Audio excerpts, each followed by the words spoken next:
Do you look like your twin? And what if something starts to go wrong? Do they call the ambulance?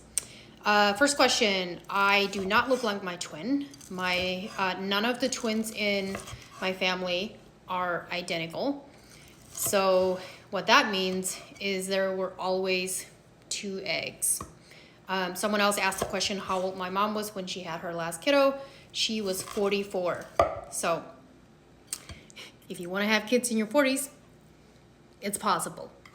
What if something goes wrong? Do they call an ambulance? Yes, I can remember a few times that the ambulance had to be called. Now we didn't have phones, so we always had to go to the neighbors. So I remember this one time something happened with my mom. To this day, I still don't know what it was, but I just remember that specific day. My dad, he was still alive.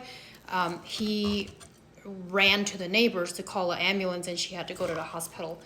And then one time my mom also, this was after I left, my mom fell and broke her knee, and they had to call an ambulance to take her to the hospital. And then when my dad got hit by the drunk driver, they called the ambulance, took him to the hospital, the nearest hospital. And then because things were so bad, they had to take him from that hospital to another hospital.